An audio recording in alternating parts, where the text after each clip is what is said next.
I'm delighted to be joined by Jesse Spiro, who is the Head of Policy and Regulatory Affairs for Chainalysis. Welcome, Jesse. Great to have you with us today. Thank you very much for having me. Thank you very much to Refinitiv for the opportunity to be here today. Great. So, Jesse, let's throw you straight in the deep end and ask you, there's a lot of talk about different emerging technologies that we're starting to see in the market. As an expert in the sort of fintech space, which of these do you think are really likely to make some of the biggest material impacts in the financial crime world in the short to near term future? Sure. So there's three that I would say, three main technologies that we're really going to see adoption of that will really lead to mitigating financial crime and the associated risk. So the first is going to be machine learning. Deploying machine learning in relation to everything from transaction monitoring to know your customer applications is going to assist, especially for the institutions and organizations that are working on a larger scale, right? The cost of compliance for them is such that this is going to be a necessity that we're seeing. The second, which is a little bit longer term, is going to be deep learning, wherein that machine learning is going to be automated, and potentially what we see is a fully automated process wherein the machines are going to learn themselves over time how to identify risk and appropriately mitigate it. And the third is going to be distributed ledger technology, which is the blockchain, which is where we exist. And the reasons are as follows. One, it's permanent and immutable, meaning that a lot of the risks that we see in traditional financial crime in relation to everything from fraud to, I'm trying to think of what else, a number of different factors, fraud, ownership, across the board are going to be able to be mitigated because the blockchain exists in that fashion.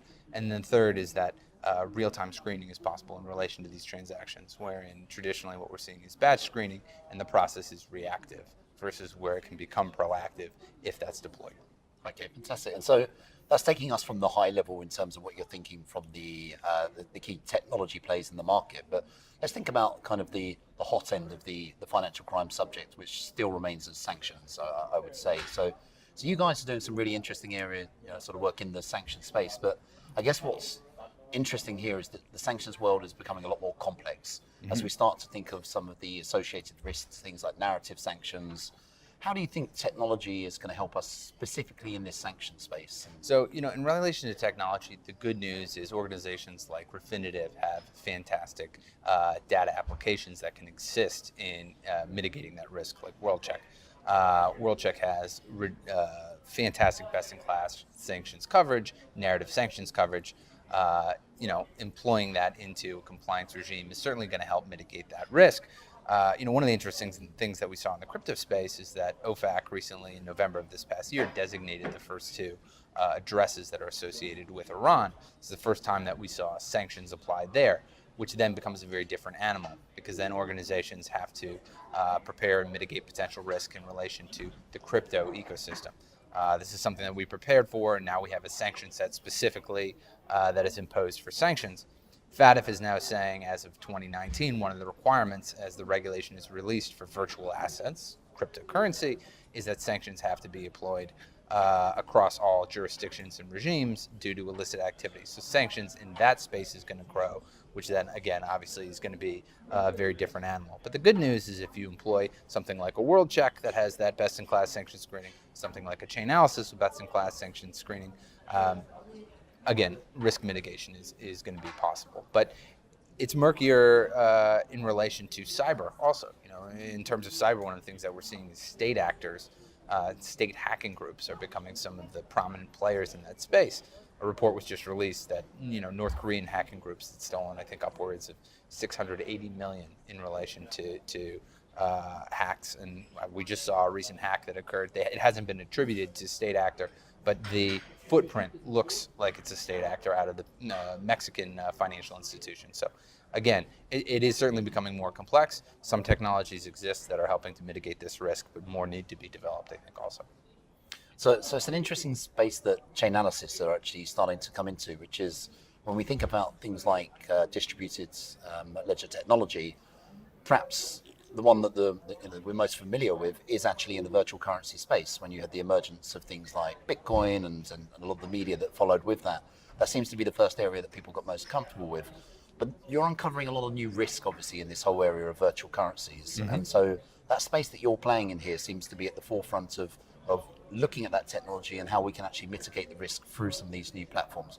Can you talk to us a bit about specifically what you see as the risk in virtual currencies and what the opportunity is for the financial crime professional? Yeah, 100%. So, initially, and one of the things that we've seen traditionally, especially over the last few years, is there's a real visceral reaction in relation to cryptocurrencies. One of the reasons is because so much illicit activity has been attributed to the space. Everything from organized crime to the darknet markets and narcotics, sanctions, as I mentioned, some terrorism financing, which is beginning to pick up as well. A lot of this activity we've seen have some touch point or nexus with cryptocurrencies. And that is the bad news, and there's been, again, a lot of negative press that's associated with that kind of activity.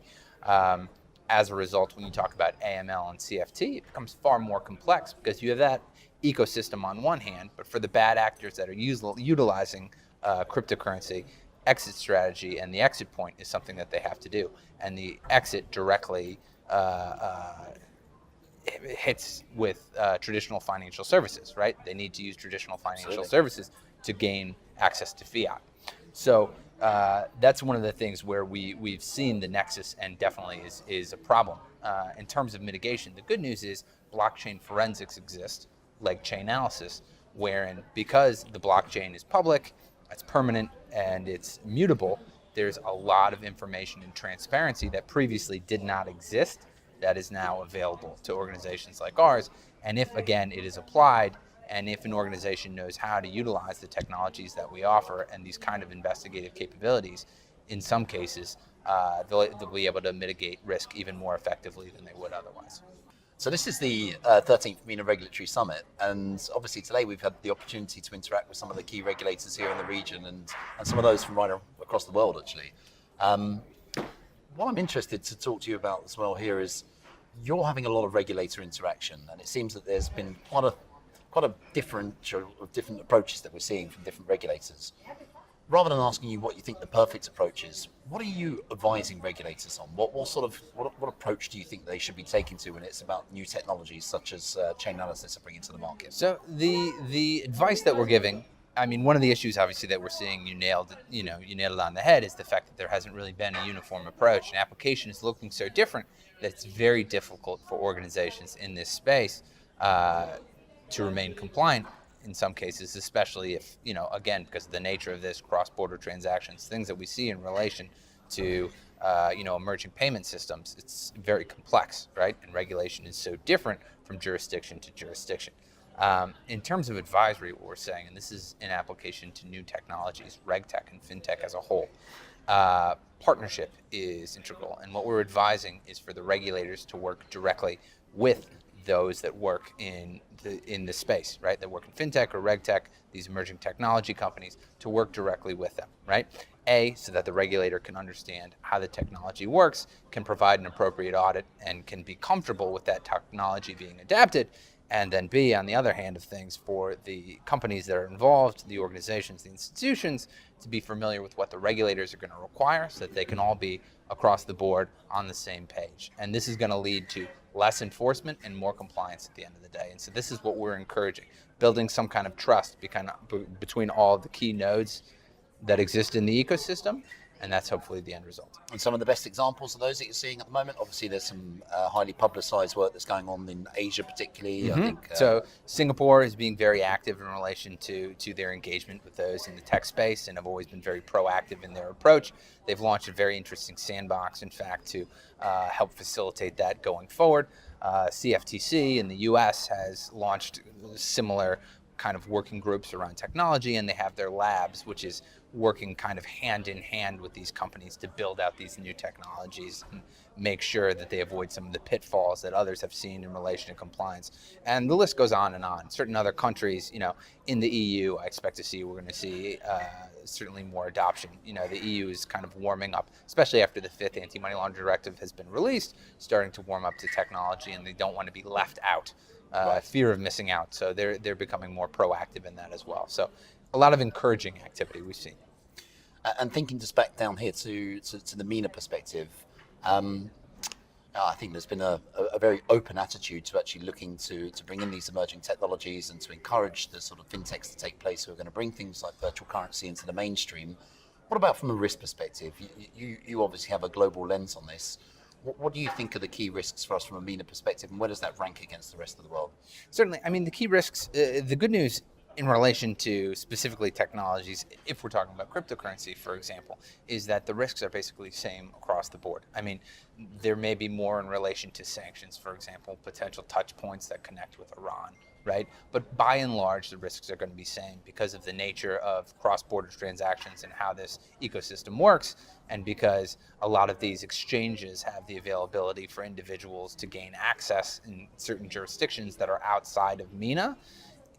It's a fairly level playing field. I think that the key is going to be for the regulators here to be aligned with the global regulators, with FATF when that comes out, in relation to their approach and how they regulate this ecosystem, so that it doesn't become another jurisdiction that is then seen as a vulnerability, because then all the bad actors will filter in here to do their dirty work, if you will.